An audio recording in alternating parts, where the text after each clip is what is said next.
ওহে guys, what is up? তো কি ব্যাপার, কি খবর তোমাদের? সেদিনকে আবারও চলে গেছিলাম দাদার সাথে সুইগি জোম্যাটোতে ডেলিভারি করার জন্য। আমি যাইনি, ওই ঘুম থেকে তুলে নিয়ে গেছিল।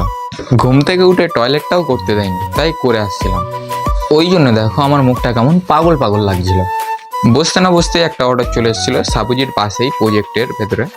তারপরের অর্ডারটা এই দোকান থেকে নিতে এসেছিলাম, খুব লেট করছিল। কিছুক্ষণ লেট করার পরেও আমরা দুই ভাই বেলজ্জের মতন হাসছিলাম লিফটের ভিতরে। আর অনেকক্ষণ হেলমেট পরে পরেও ঘেমেও যাচ্ছিল। আরে মাথা, অন্য কিছু না। তারপরে নেক্সট অর্ডারটা দিতে এসেছিলাম দিল্লি পাবলিক স্কুলের এক ম্যামকে। তারপরে আমার পিছনে যে জায়গাটা দেখতে পাচ্ছ, এই জায়গাটায় দুবারে এসেছিলাম, আর দিল্লি পাবলিক স্কুলেও দুবার গেছিলাম। তারপরে নেক্সট অর্ডারটা এখানে ডেলিভারি দিয়ে দুই ভাই বেরিয়ে এসেছিলাম বাড়ি আসার উদ্দেশ্যে।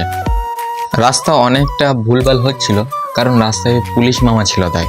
তারপর চেনাশোনা রাস্তায় উঠে কি মজা হচ্ছিল না, কি বলবো আর তোমাদের। সব বলবো, আগে তোমরা লাইক সাবস্ক্রাইব করো তো। আর কে কে ডেলিভারি জব করো কমেন্টে জানাতে ভুলো না।